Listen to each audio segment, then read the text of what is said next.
उत्तर प्रदेश में सियासत की जंग हर कोई देख रहा है। वर्तमान की सत्तारूढ़ भारतीय जनता पार्टी हो या फिर मुख्य विपक्षी समाजवादी पार्टी, बहुजन समाज, कांग्रेस, तमाम अन्य राजनीतिक दल, लेकिन उत्तर प्रदेश की आवाम क्या मैंडेट देने वाली है, ये तो आने वाला समय ही बताएगा। चुनाव आयोग द्वारा तिथियां घोषित कर दी गई हैं। मतदान के लिए जनता भी आतुर है, तो उससे कहीं ज्यादा राजनीतिक दल भी अपनी जमीन यानी परचम लहराना चाहते हैं। जमीन पाने के लिए सियासी दल हर तरीके से हथकंडे अपनाना शुरू कर दिए। वैसे उत्तर प्रदेश में हाल में आप सभी ने देखा किस तरीके से राजनीतिक दल में उठापटक जारी है। स्वामी प्रसाद मौर्य, जो कि भाजपा के कद्दावर नेता और पिछड़ों में पड़े नेता माने जाते हैं, भाजपा से पहले मंत्री पद का इस्तीफा, फिर सपा के राष्ट्रीय अध्यक्ष से मुलाकात और अब नई घोषणा 14 या 15 में शामिल होने की बात सामने आते ही कहीं ना कहीं बौखलाहट सी नजर आ रही है। हालांकि इस पूरे मामले में राजनीतिक दल तमाम तरीके से परिदृश्य बदलते हुए दिखाई दे रहे हैं, चाहे उसमें वारंट इशू का मामला आया हो या पिछड़ी जातियों को एकजुट करने का मामला आया हो। तमाम तरीके से राजनीतिक दल, खास करके भारतीय जनता पार्टी, कहीं ना कहीं दहशत नजर आ रही है। समाजवादी पार्टी के नतीजे जो भी आने वाले ये तो मैं नहीं जानता हूं, लेकिन जनता बेहद समझदार है। नमस्कार, वीटीवी इंडिया के दर्शकों का बहुत बहुत स्वागत एवं आभार। मैं शिबू खान। सियासत, मैदान, जंग सब शुरू है। हाल में आपने उत्तर प्रदेश के चुनाव से पहले दिल्ली में 1 साल से किसानों का आंदोलन भी देखा। हालांकि प्रधानमंत्री नरेंद्र मोदी ने यूटर्न ले लिया और 3 कृषि कानून, जिसको विरोधी दल या यूं कहें खासकर किसान नेताओं ने इसे किसान के विरोध में बताया था। आज इन्हीं सब चीजों पर चर्चा के लिए हमारे साथ मौजूद है भारतीय किसान यूनियन के पदाधिकारी। चर्चा में हम शामिल करने जा रहे हैं उत्तर प्रदेश के फतेहपुर जनपद से वाबस्ता तहसील खागा से संबंध रखने वाले तहसील अध्यक्ष हमारे साथ मौजूद हैं। महेंद्र सिंह भदौरिया नाम है इनका, जो भारतीय किसान यूनियन में रातों दिन अपने नेता, चाहे वो राकेश टिकैत हो या राष्ट्रीय उपाध्यक्ष राजेश सिंह चौहान हो या जो भी उनके नियमावली है उसका पालन करते हुए रातों दिन नजर आ रहे हैं। तो सबसे पहले हम परिचय कराते हैं आज के अपने मेहमान से और जानते हैं परिचय उन्हीं की जुबानी। महेंद्र सिंह भदौरिया, खागा तहसील अध्यक्ष, भारतीय किसान यूनियन, खागा फतेहपुर। तो भदौरिया जी, आइए चर्चा को आगे बढ़ाते हैं। चुनाव की सौगात जनता को मिल चुकी है। 10 तारीख को नतीजे आने वाले हैं, तो क्या लगता है जो किसानों का आंदोलन था या हुआ, यह बड़ा मुद्दा इस चुनाव में होगा? बिल्कुल होगा, क्योंकि किसान इस समय पर ज्वलन समस्या से उबर नहीं पा रहा है, क्योंकि अन्ना जानवरों की एक बहुत बड़ी समस्या है और वो एक क्षेत्र में नहीं, पूरे उत्तर प्रदेश में है। इसके पहले भी अन्ना जानवर होते थे, लेकिन तब अन्ना जानवरों की सेल भी होती थी। लोग गाय, बछड़ा जो भी होता था उसको सेल कर देते थे। आज वो हर चीज में रोक लगी हुई है, इसलिए सारे अन्ना जानवर किसान के जो भी अनाज उत्पादन कर रहे हैं वो सारा एक एक रात में पूरा साफ कर दे रहे हैं। आज किसान भुखमरी के कगार पर है। अब वो ऐसी स्थिति में क्या देखे, वो अपनी रोजी रोटी देखे या राजनीतिक नेताओं की सरपरस्ती देखे। भाजपा की अगर बात करें तो जब 2017 में चुनाव के लिए जंग में यानी मैदान में शामिल हुई थी, सबका साथ, सबका विकास, सबका विश्वास जैसे नारा दिया। क्या लगता है जनता को यह चीज मिली है या सरकार मुद्दों से भटकी रही? सरकार पूरी तरह मुद्दों से भटकी हुई है थी और आप देख रहे हैं कि 14 महीने से किसान दिल्ली में आंदोलनरत था और उन आंदोलन कर्मियों को आंदोलन जीवी कहा गया, खालिस्तानी कहा गया, आतंकवादी कहा गया। तरह तरह की प्रताड़ित किए जा रहे थे भारत सरकार के द्वारा, उत्तर प्रदेश सरकार के द्वारा, और इनके जो स्थानीय विधायक नेता जो भी थे वो अपना बल का प्रयोग भी वहां करते थे और आंदोलन को बदनाम करने की पूरी इन्होंने अपनी ताकत लगा दी। लेकिन जितना इन्होंने बदनाम करने की अपनी ताकत लगाई है, उससे कहीं ज्यादा किसान आंदोलन और बढ़ता ही गया है। उसी परिप्रेक्ष्य में हम देख रहे हैं कि किसान जब मोदी ने यू टर्न लिया, क्यों लिया? मोदी ने इसलिए यू टर्न लिया कि आपको देख रहे थे कि उत्तर प्रदेश में चुनाव होने थे और चुनाव के मद्देनजर इन्होंने अपना यह रवैया बदल लिया। लेकिन आप ये भी देख रहे हैं कि किसान उन रवैयों से इनके बेहद परेशान है और आज भी आहत है। वो अन्ना जानवर को ले लीजिएगा, चाहे किसान बिल ले लीजिएगा, आप एमएसपी पर देख लीजिएगा। एमएसपी पर भारत सरकार के माननीय प्रधानमंत्री जी ने कहा कि इसकी कमेटी बनेगी और आज तक कमेटी नहीं बनी हुई है। जब तक एमएसपी पर कमेटी बन के और किसान नेताओं से संपर्क और विचार विमर्श करके ये कमेटी तैयार करके एक अहम निर्णय नहीं ले लेते, तब तक किसान भाजपा के इस उसमें नहीं आएगी, झांसे में नहीं आएगी कि नहीं सबका साथ सबका विकास। ये पूरी तरह इनका सबका साथ सबका विकास फलाप रहा है। उत्तर प्रदेश में चुनाव की तिथियां घोषित हैं। आप यानी आपके जो संगठन है, क्योंकि राजनीतिक संगठन है, आरोप रहा है कि आप कहीं ना कहीं कांग्रेस की बी टीम या राजनीति करने वाले लोग रहे। तो क्या लगता है कि इस चुनाव में वाकई में आप किसी दल का मदद करने जा रहे हैं? देखिए, हमारे जो किसान नेता और किसान मसीहा के रूप में आदरणीय माननीय राकेश टिकैत जी ने पहले ही मना कर दिया कि हमको चुनाव नहीं लड़ना। लेकिन किसानों के लिए वो हर संभव लड़ाई पूरी लड़ते रहेंगे और अभी तक हमारे संगठन के मसीहा राकेश टिकैत जी ने इस तरह का कोई निर्णय नहीं लिया है कि हमें चुनाव लड़ना है या किसी पार्टी का साथ देना है। अभी तक ऐसी कोई निर्णय नहीं हुआ है।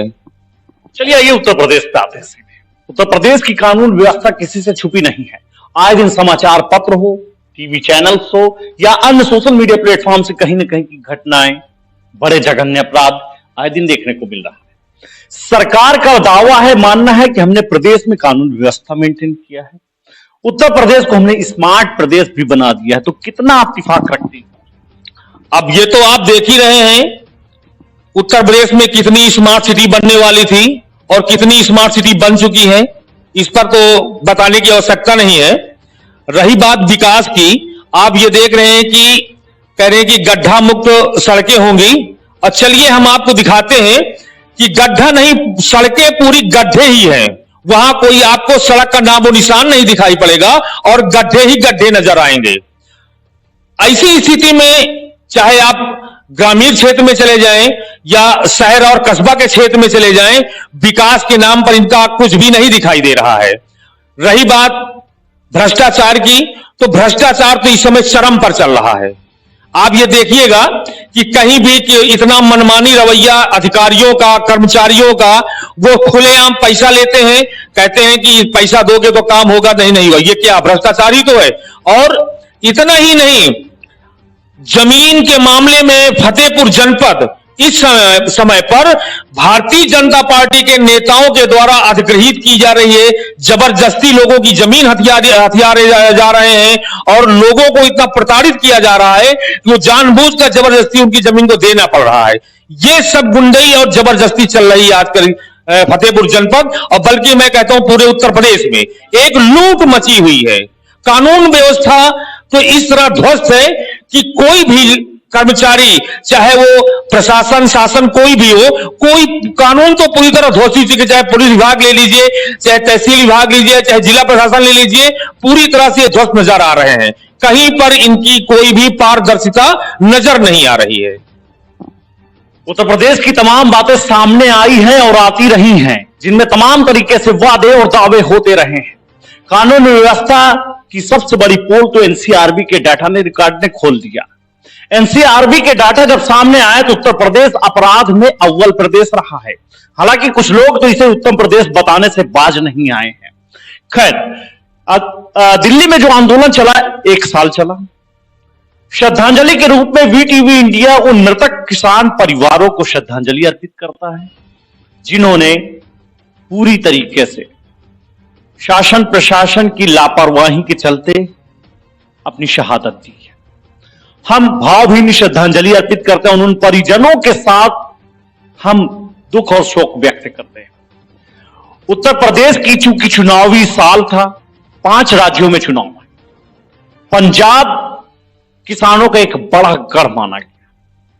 हालांकि राजनीतिकारों ने माना कि ऐसी कोई बात नहीं है, लेकिन सच्चाई तो यही है कि प्रधानमंत्री नरेंद्र मोदी द्वारा यूटर्न लिया जाना कहीं न कहीं चुनावी विसात ही थी।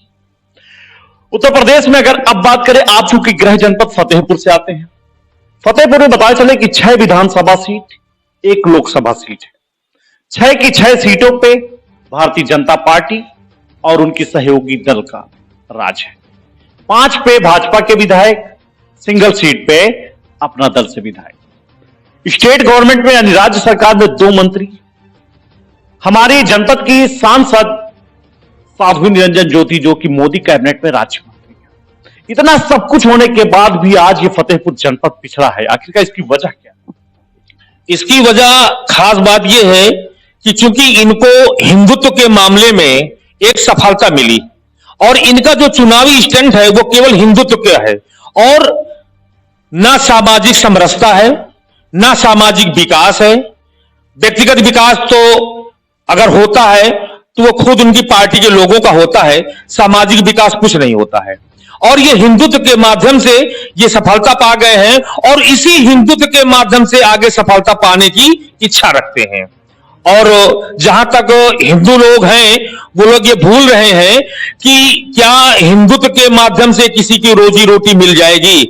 आप ये देख रहे हैं कि पूरे 5 साल में माननीय मुख्यमंत्री जी ने कितने रोजगार दिए हैं, ये सभी के सामने है। ये सच है कि इन्होंने कोई रोजगार नहीं दिया है, ना तो कोई वैकेंसी आउट किया। जो भी वैकेंसी आउट करते हैं उसको जानबूझकर फंसा देते हैं, कोर्ट में चली जाती है, बच जाते हैं वैकेंसी भरने से। ये इनका विकास है।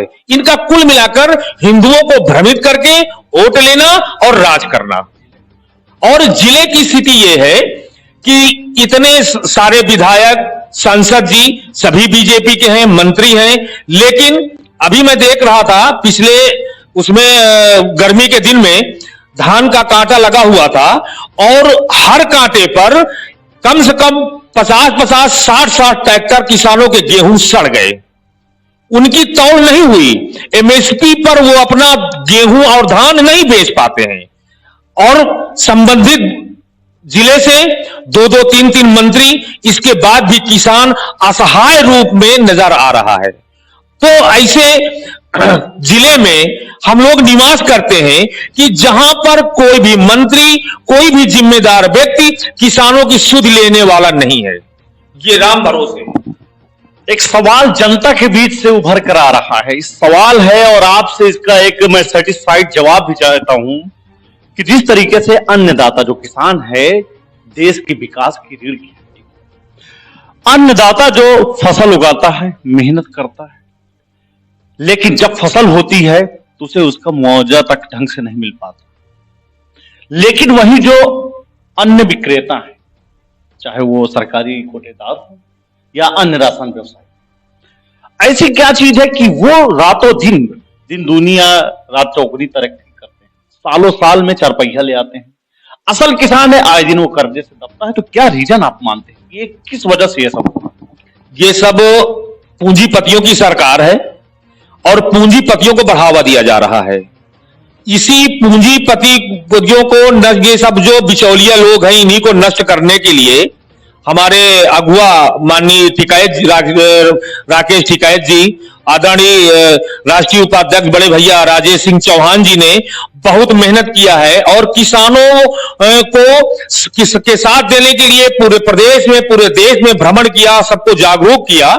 और मैं ये नहीं समझ पाता हूं कि आखिर किसानों को एमएसपी देने में इनको दिक्कत क्या आ रही है। वहीं पर करते क्या है पूंजीपति लोग कि किसानों से बरगलाकर उनके कागज ले लेते हैं और उन्हीं के कागज में, क्योंकि किसान तो बेचारा इतना सीधा साधा है, वो कुछ जानता नहीं है। वो अपनी फसल बेचने गया मंडी में, मंडी वाले ने कहा कि भैया अगर आप अपने कागज दे दो तो हम आपको 20 रुपया कुंटल आपको बढ़ा देंगे। उसको क्या पता है कि हमारे कागज के द्वारा ये 500 रुपया 1000 रुपया कुंटल फायदा ले रहे हैं। उनसे कागज ले लिया और बेचारा वो पैसा उसको 1 महीने में दे दिया, वही रेट मंडी के रेट से, और उसी के कागज पर कि जो व्यापारी हैं वो धान और गेहूं बढ़िया कांटे में बेच लेते हैं। ये कांटों में इतनी कोई पारदर्शिता नहीं है। अभी बड़े मुश्किल से सीसीटीवी लगाए गए हैं, उसमें देखिएगा आप, अगर हर कांटे पर देखिएगा तो उसमें आपको जितनी ट्राली मिलेंगी खड़ी, उसमें 50% ट्राली व्यापारियों की है। कारण उन व्यापारियों की ट्राली इसलिए आप चेक कर सकते हैं कि उनके बोरी में वेट किया हुआ माल मिलेगा। किसान कभी वेट किया हुआ माल नहीं ले जाता है, कांटे में जो ले जाएगा ऐसे भरा और भरने के बाद ट्राली में लोड करके लेके चला गया। लेकिन वहां जो भी माल मिलेगा आपको 50% ट्राली वो वेटेड ट्राली मिलेगी। इसका यही मतलब सीधा कि व्यापारियों का माल है। और जब किसानों की जगह व्यापारी लोग अपना धान गेहूं और जो भी अन्य फसल बेचेंगे तो किसान तो वैसे भी दबता चला जा रहा है और ये लोग उड़ते चले जा रहे हैं। यही सब चल रहा है यहां पर। जैसा कि आपने बात रखी कि हिंदुत्व वाला मसला, हिंदुत्व के नाम पे मुख्यमंत्री योगी आदित्यनाथ ने अति महत्वाकांक्षी योजना गौ संरक्षण या अस्थायी गौशालाओं का निर्माण, लेकिन अन्य जानवर भी तादाद में देखे जा रहे हैं। बताया चले कि जो तहसील अध्यक्ष हमारे साथ चर्चा में शामिल है, इन्होंने बड़ा आंदोलन किया। खागा तहसील का आंदोलन को इन्होंने कल बिल्कुल से यादगार बना दिया। इन्होंने प्रशासन को बिल्कुल से धूल चटाई है। हम जानते हैं कल पूरा जो मसला हुआ उसमें क्या सच्चाई। हमारे विजयपुर ब्लॉक में, खागा तहसील के विजयपुर ब्लॉक में एक सरौली गांव पड़ता है। उस गांव में बहुत ज्यादा अन्ना जानवर हैं, तो वहां के स्थानीय लोग अन्ना जानवरों को इकट्ठा करके और एक जो शासकीय बरातशाला है उसमें बंद कर दिए। हमारे पास फोन किया कि आप आ जाओ और संबंधित अधिकारियों को बुलाकर इनकी कुछ व्यवस्था किया जाए। हम वहां पहुंचे और बीडीओ साहब के पास गए। बीडीओ साहब बड़े मुश्किल से पहुंचे थे वहां। बीडीओ साहब गए, ऐसो किशनपुर गए और खागा नायब गए। वहां जाने के बाद हम लोग शाम तक रुके रहे, लेकिन ना तो इन्होंने चारा और दाने की व्यवस्था किया और ना उनको कहीं शिफ्ट करने की बात इन्होंने कही। कहा कि ठीक है हम इसकी व्यवस्था कर रहे हैं। होते करते शाम हो गई। रात को किसानों ने ही अपने घर से, गांव से चंदा करके उन जानवरों के लिए राशन इकट्ठा किया, पानी पिलाया, भूसा पुआल सब कुछ खिलाया पिलाया। और इसके बाद सुबह फिर संबंधित अधिकारियों के पास फोन किया गया तो कोई अधिकारी फिर वहां जहमत लेने के लिए तैयार नहीं हुआ। लिहाजा उस क्षेत्र का पूरा किसान वो सब खागा तहसील में आकर और माननीय एसडीएम के यहां अपनी फरियाद लेके आया, तहसीलदार के यहां फरियाद लेके आया कि आप हमारी समस्या का निराकरण करिए। एसडीएम साहब तो बीमार थे, वो मौके पर नहीं आ पाए, लेकिन तहसीलदार साहब आए और तहसीलदार साहब का रवैया इतना बुरा था, बर्ताव इतना गंदा था कि किसान नहीं, ये लगता था कि ये मुलजिम आ गए हैं। तहसीलदार का शशि भूषण मिश्रा, ये लगता था कि ये मुलजिम आ गए हैं। मुलजिमों जैसी उनसे बात करने लगे। हमारी उनकी बातचीत हुई। हमने कहा तहसीलदार साहब आप तहसील के मालिक हैं, हम लोग किसान हैं, किसान आपके साथ अपनी समस्या लेके आए हैं, आप इसका कुछ निराकरण करिए। हम आपसे उलझने नहीं आए हैं। लेकिन वो बराबर उलझते रहे और बराबर किसानों को धमकाते रहे। ऐसा करोगे आचार संहिता लगी है, अभी एफआईआर हो जाएगी और आप लोग थाने में बंद कर दिए जाओगे, मुकदमा लगवा देंगे। इसी तरह आप धमकाते रहे। हमने कहा तहसीलदार साहब ये रवैया आपका अच्छा नहीं है। अपर मुख्य सचिव जी और माननीय मुख्यमंत्री जी ने निर्देश दिया है कि 10 तारीख के बाद, 10 जनवरी के बाद कोई भी अन्ना जानवर बाहर घूमते हुए नहीं मिलना चाहिए। लेकिन उस पर आपने कुछ किया नहीं। कहे मैं क्यों करूं, आप लोग खुद करिए। अच्छा, हमने कहा अच्छा आपके लिए माननीय मुख्यमंत्री जी का निर्देश भी कोई असफल हो गया आपके लिए, कहे वो कुछ भी हो, लेकिन ऐसा नहीं होगा। हमने कहा तहसीलदार साहब आप तो भाजपा के प्रवक्ता जैसे लगते हैं, तो इतने में और बिगड़ गए। बोले कि मैं अधिकारी हूं। हमने कहा आप अधिकारी ऐसी बात ही नहीं करते हैं, ये आपकी जनता है और आपके सामने ये याचना कर रही है। तो कहने लगा इसका कोई निराकरण नहीं है, उनको आप लोग छोड़ दीजिए, नहीं तो आपके ऊपर मुकदमा लग जाएगा। अब बताइए, तहसीलदार साहब को यह नहीं पता है ये हमारे तहसील की जनता है, हमारे तहसील के किसान हैं, अन्नदाता हैं। हमने कहा तहसीलदार साहब इन्हीं का उगाया हुआ अन्न आप भी खाते हो।